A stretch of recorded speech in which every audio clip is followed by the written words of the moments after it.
Now, I once said that Cleophas Malala's political future is not really with Rigathi Gachagua or the DCP party. And I said this very well because of two reasons. Number one, I knew very well that Rigathi Gachagua and Cleophas Malala will disagree very badly. You know, working with Rigathi Gachagua is not an easy task for the majority of the politicians. Rigathi Gachagua is a person who operates with very, very strict rules and conditions that you must follow without any other choice. And whatever Rigathi Gachagua says is final. You cannot oppose. The same thing that is currently happening in the United Opposition Front between Rigathi and Dr. Fred Okengo Matiang'i. The bitter political fallout between Rigathi and Matiang'i currently, it is because Rigathi demanded that Matiang'i should go and form his own political party from the Gusii region so that he can join the United Opposition Front with his own political party. The same way other opposition leaders have their own parties from their own regions. Kalonzo Musyoka is using the Wiper Party from the Ukambani region. Eugene Wamalwa is using DAPK party to lock the Western region votes. Then when you go to the Mount Kenya region, Rigathi Gachagua is using his DCP party and Martha Karua's political party to lock the Mount Kenya region votes. That is why Rigathi Gachagua demanded that Matiang'i also should form his own political party from the Gusii region. But Matiang'i did not listen to Rigathi Gachagua. And he made also a very big political mistake by joining Uhuru Kenyatta's political party, Jubilee Party.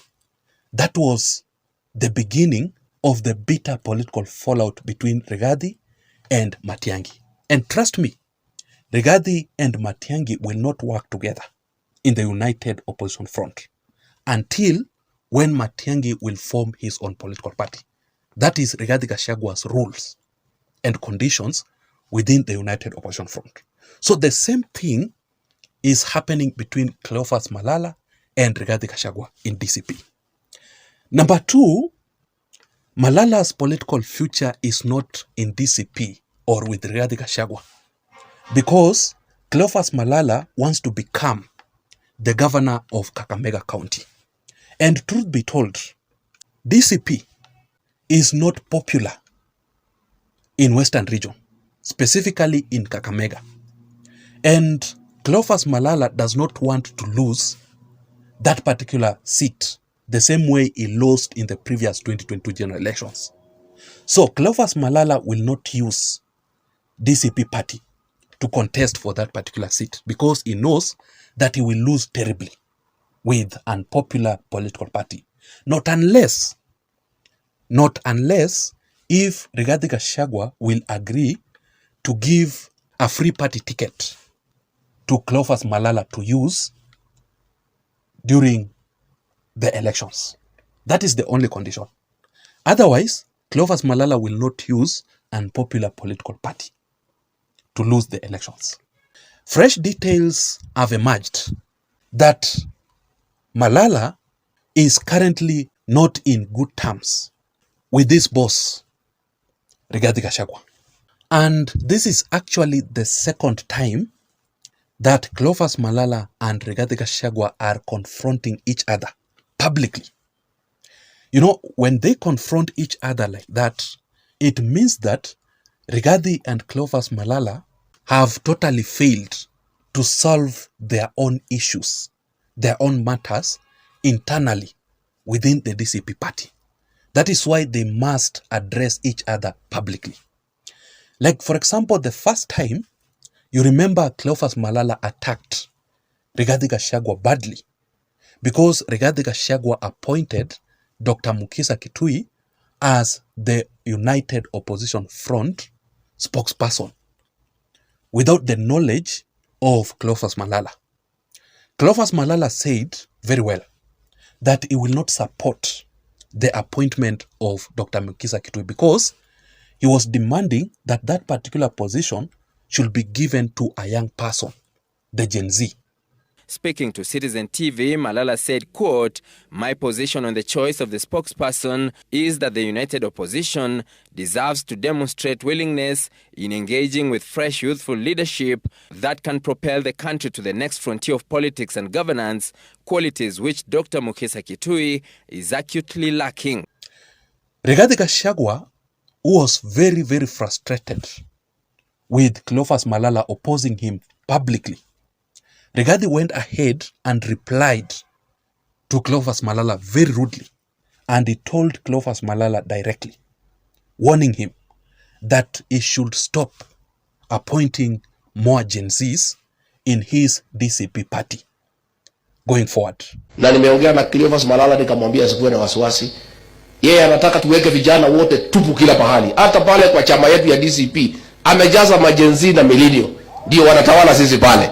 Lakini pia lazima tutafute mtu mmoja wawili wako na experience, wanakaa na hao vijana wetu wanawaguide. Vile mimi nakaa na akina Medhu, akina Gasheri, akina Karongo ninawasaidia. Si iko namna hiyo? Si hapo tukue na mtu mmoja iko na experience ya kusaidia vijana. That was actually the first incident.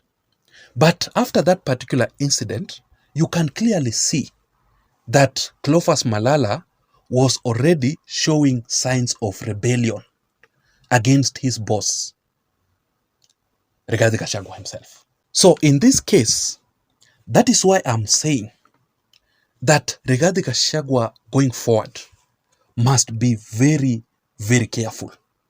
Otherwise, his political party DCP will be destroyed badly or it will be hijacked.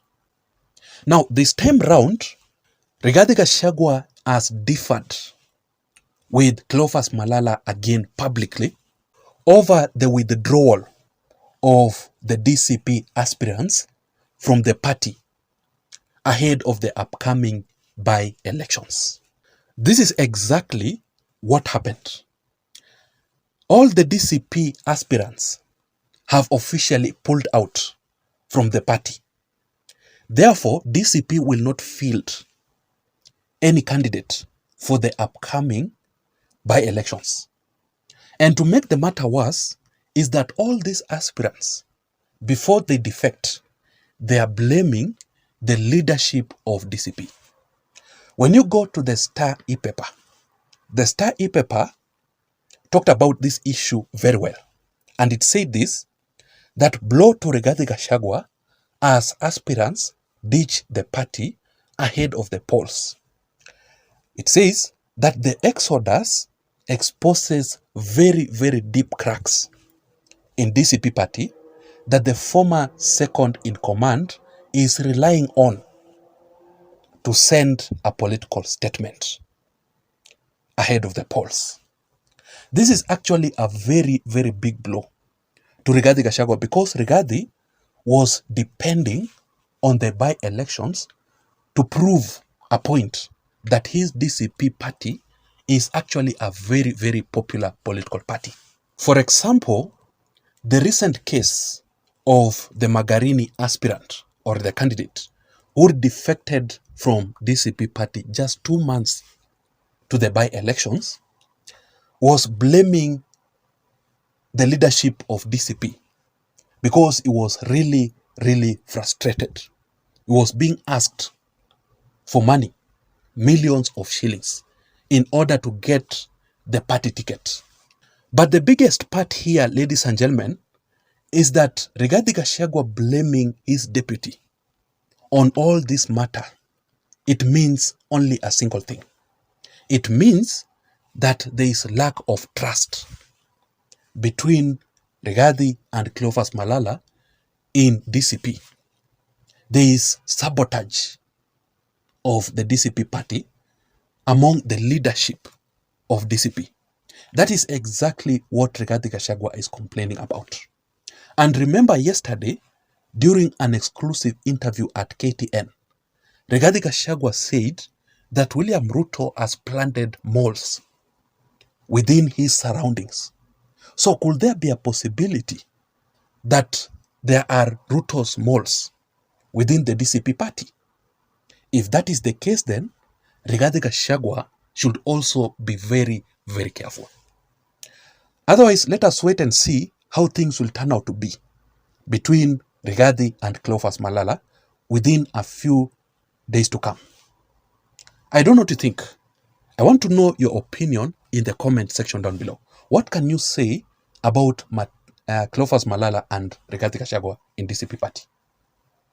What's your opinion on this issue? Please don't forget to subscribe to this channel for more political updates like this one, for more political analysis. Remember, my name is Jason. I'm out. See you in my next video analysis. Bye-bye.